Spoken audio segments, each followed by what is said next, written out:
Hoy tenemos una actividad que yo creo que a nadie le va a dejar indiferente, una actividad que es una exposición fotográfica, casi más de 100 fotografías, dividido en más de 30 paneles, en el que hacemos un repaso por la historia y las condiciones pues, de vida que han tenido las mujeres en Euskadi durante este siglo XX que acabamos de dejar y también inicios del siglo XXI. Decir que es una exposición fotográfica en la que intentamos de alguna forma trasladar las realidades y los procesos que han vivido las mujeres, sobre todo para la consecución pues, de todos sus derechos, ¿no? Con muchos avances, pero también con muchísimos retrocesos propios de una etapa de más de 40 años de guerra civil y dictadura que de alguna forma hicieron que se parara ese proceso ilusionante de la Segunda República en la puesta en valor de la mujer en la sociedad, pero que de alguna forma con la restauración de la democracia pues ha venido viviendo pues, un proceso importante, legislando leyes para que la plena igualdad entre hombres y mujeres sea efectivo. Si lo veis en la exposición, pues hay 5 periodos marcados bien claros. Un primer periodo que es desde el año 1900 al 1930, en el que se ve los primeros pasos del acceso de la mujer a temas como la educación, el acceso de la mujer al mercado laboral, en qué condiciones y en qué tipo de trabajos, los primeros pasos por la lucha por la igualdad.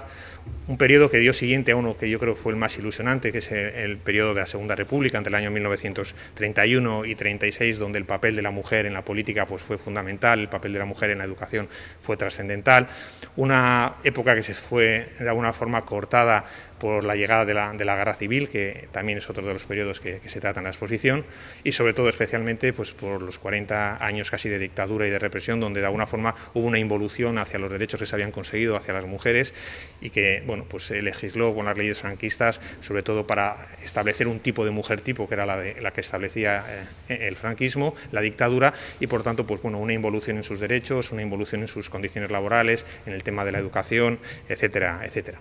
Y el último periodo, que yo creo que es un poco el que más seguramente conoceremos la gran parte de las que estamos aquí, que ya es el periodo de la llegada de la democracia, con la transición y un poco que abarca prácticamente hasta nuestros días. Un periodo en el que, bueno, pues de alguna forma, con ese establecimiento en la Constitución de la igualdad plena entre hombres y mujeres, se ha visto un poco como ese camino es muy largo por recorrer, donde se van viendo un poco los derechos que se van legislando a favor de esa plena igualdad, pero especialmente lo que queremos trasladar con todo esto es que esta exposición, para que la vea, sea una exposición emotiva y educativa. Emotiva por lo que significa desde el punto de vista de la igualdad y educativa porque tiene una labor fundamental que queremos trasladar a los centros escolares, sobre todo pues, no solamente con esta exposición virtual, que igual es más complicada que puedan venir a verla, pero de una forma así virtualmente a través de un vídeo que queremos elaborar para trasladarlos a los centros educativos, en el que se pueda de alguna forma ver esta exposición, explicar la exposición y que sirva como un material didáctico para realizar los trabajos relativos al tema de la igualdad en esos centros educativos, que es tan importante, como decimos, empezar a trabajar desde las etapas más tempranas.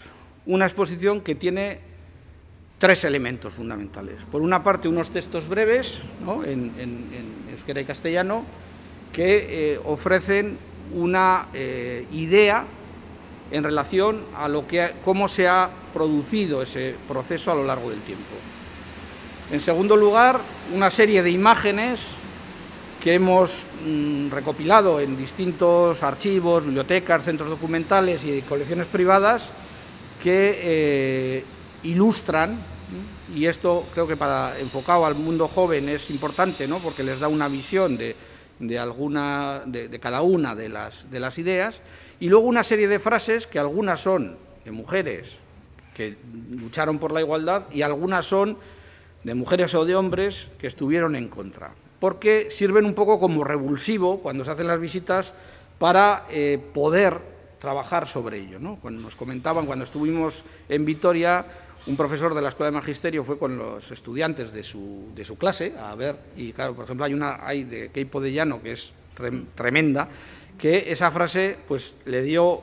un juego muy grande luego en clase cuando estuvieron comentando lo que habían visto. Pues claro, los chicos y las chicas que fueron se quedaron alucinados, ¿no? Y claro, ayer comentábamos y decía, no, lo que dijo, digo, no, lo malo no es lo que dice, lo malo es que es lo que hacían, ¿no? Es decir, que sean conscientes de eso, ¿no? Cuando la columna Keipo fue a Extremadura, pues eso es lo que hacían. Y de esa manera se ha construido la exposición, a la cual acompaña un material didáctico que preparamos también para las escuelas y un pequeño vídeo de presentación de 7 minutos que resume un poco la exposición. Y ahora pues vamos a hacer con el Ayuntamiento de Portugalete un vídeo ya más amplio, que va a poder ser también otro material añadido para la exposición para futuras, para aquí en Portugalete y otros lugares que vayamos. Es decir, es un proyecto que va creciendo. Lo que hacemos es, con esta exposición, volver otra vez a decir a la ciudadanía y a las personas que las mujeres hemos estado ahí, que siempre hemos estado ahí, que esto no es nuevo, que las que estamos ahora en el siglo XXI empujando no somos nuevas, que había muchas antes que nosotras, lo que pasa es que la historia las ha invisibilizado todo el tiempo, todo el rato. Lo decía el alcalde, luego el franquismo vino y lo que hizo fue dejarnos absolutamente para las tareas domésticas y además con un perfil muy reivindicativo de lo que significaban las mujeres en la tarea única y exclusivamente doméstica, y todo lo que no fuera todo eso era visibilizado como una ruptura de las normas sociales. Bueno, incluso entonces hubo muchas mujeres que pelearon y que estuvieron ahí, que están algunas reconocidas y vistas por la propia exposición, ¿no? De ellas venimos y a ellas nos debemos. Y yo creo que reconocer, verles, expresar, es que no tenemos, es un deber casi ético, decirles a estas mujeres que ya no podemos decírselo en presencia de muchas de ellas, alguna igual sí, porque todavía hay alguna alcaldesa por ahí, por ejemplo hay una alcaldesa socialista de Eibar que creo que hay que reivindicarle, que fue la primera o de las primeras, no estoy muy segura, hay que reivindicar a esas mujeres que con mucha fuerza estuvieron en momentos muy difíciles. Bueno, pues visibilicemos a esas mujeres, digamos a esas mujeres que han sido nuestro ejemplo y además ayudemos a construir esa imagen en niñas y en adolescentes que están creciendo y niños también, y que sepan que este mundo lo hemos construido hombres y mujeres y por tanto que se reivindique esa figura también de las mujeres, ¿no?